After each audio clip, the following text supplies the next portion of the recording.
Welcome to red TV. నేను మీ Teja.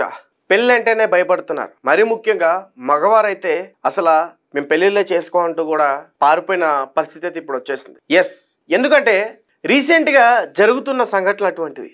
Honeymoon సంఘటన కావచ్చు, ఉత్తరప్రదేశ్లో ప్రియుడితో భర్తని అతి దారుణంగా హత్య చేయించి ఒక పాముకాటుతో కాటు వేయించి అతను పాముకాటు వల్ల చనిపోయాడని చెప్పేసి ఆమె దానంతా కూడా చిత్రీకరించే ప్రయత్నం చేసింది.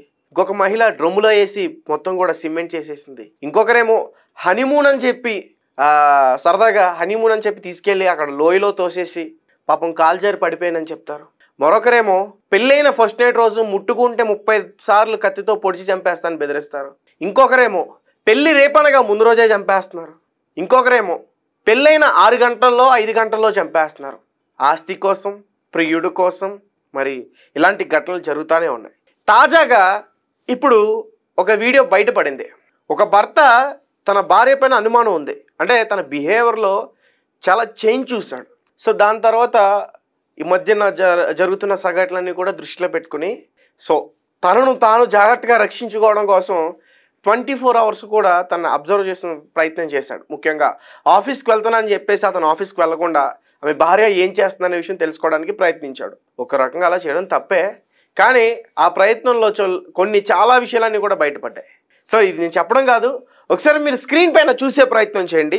ఆ భర్త తన భార్య బాత్రూమ్కి వెళ్ళిన తర్వాత ఒక వీడియోని షూట్ చేయడం జరిగింది. నిజానికి ఆడవారు బాత్రూమ్కి వెళ్ళినప్పుడు వీడియో షూట్ చేయడం అనేది చాలా తప్పు, కానీ ఆ భర్తకి అనుమానం ఉంది కాబట్టి చేయాల్సి వచ్చింది, తప్పలేదు. నిజంగా తన భార్యని కనుక అనుమానించకపోతే ఆ నిజం బయటపడేది కాదేమో.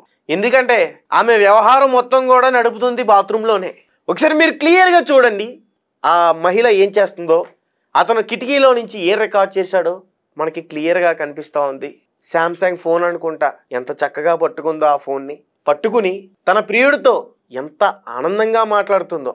అయ్యో నవ్వుతుంది, నీ రోజు నేను ఎలా ఉన్నానని అడుగుతుంది. నువ్వు బాగున్నావా, అన్నం తిన్నావా, నా భర్త ఇంట్లో లేరు, కాసేపు వచ్చి వెళ్ళొచ్చుగా అన్నట్టుగా ఆమె అక్కడ ఎక్స్ప్రెషన్స్ అన్నీ మాత్రం క్లియర్గా కనిపిస్తూ ఉన్నాయి. ఇది చూడడానికి మనందరికీ కొంచెం ఆశ్చర్యంగా అనిపించవచ్చు, కాసేపు చూస్తూ నవ్వుకుండవచ్చు. కానీ ఇది మాత్రం మనం తెలుసుకోకపోతే ఏదో ఒక రోజు ప్రియురాలు ప్రియుడు ఇద్దరు కలిసి మనం చంపేస్తారు ఖచ్చితంగా.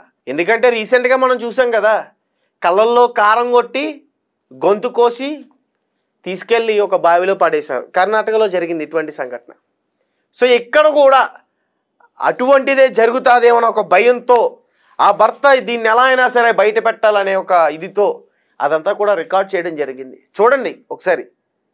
బాత్రూంలోకి వెళ్ళిన తర్వాత ఫోన్ తీసింది, చక్కగా తన ప్రియుడికి ఫోన్ చేసింది. మళ్ళీ ఎందుకు డౌట్ వచ్చిందో ఏమొచ్చిందో, కిటికీలో నుంచి మనల్ని ఎవరైనా చూస్తున్నారేమో అనుకుందేమో.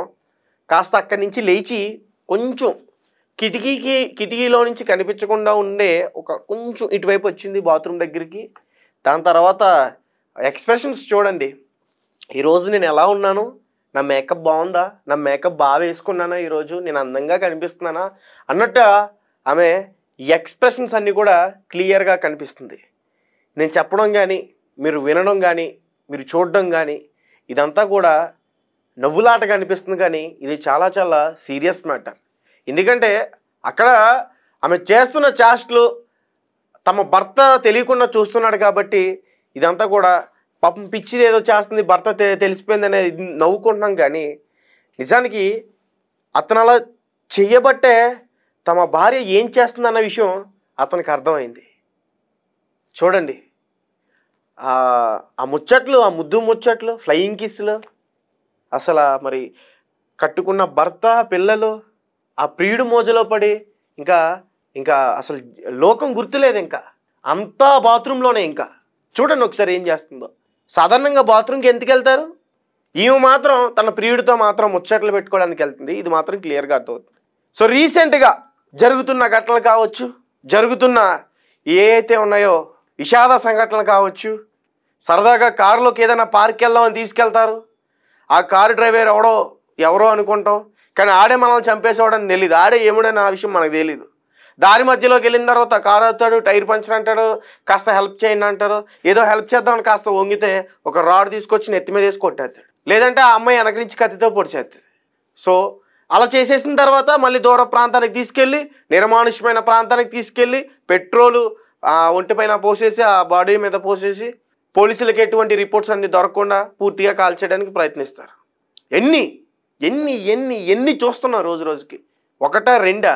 రోజుకి కనీసం ఇలాంటి ఘటనలు దాదాపు 100 నుంచి 80 వరకు కూడా బయటకు వస్తున్నాయి. ఎంతసేపు ఆ భార్య ప్రియుడితో కలిసి భర్తను హతమార్చింది, ప్రియుడితో కలిసి కత్తితో కోసి చంపేసింది, ప్రియుడితో కలిసి అంటించేసింది, ప్రియుడితో కలిసి ఒక కాలంలోకి తోసింది, ప్రియుడితో కలిసి ఒక లోయలోకి తోల్చింది, ప్రియుడితో కలిసి కారుతో గుద్దించింది, ప్రియుడితో కలిసి విషం కలిపింది. రోజు రోజు ఇవే వార్తలు. అంచేత ఈరోజు ఆ భర్త కొంచెం తెలివిగా ప్రవర్తించి ఒక వీడియోనైతే రికార్డ్ చేశాడు. సో తను అదంతా కూడా రికార్డ్ చేసి వాళ్ళ బంధువులకు కూడా చూపించే అవకాశం కూడా ఉంటుంది. అతను ఆ విషయం దాని గురించి కూడా చెప్పాడు. సో ఇది ఇక్కడ ఉత్తరప్రదేశ్లో జరిగిన సంఘటన. అండ్ రీసెంట్గా చూసుకున్నా సరే ఉత్తరప్రదేశ్లోనే ఇటువంటి ఘటనలు ఎక్కువ అవుతున్నాయి. ఇక్కడ తెలంగాణ ఆంధ్రలో కూడా ఏం తక్కువ కాదు, ఎక్కడ కూడా జరుగుతూ ఉన్నాయి. ఇక్కడ ఏకంగా అత్తమామలను కూడా చంపేస్తున్నారు. ప్రాణం అంటే అసలు విలువ లేకుండా పోయింది.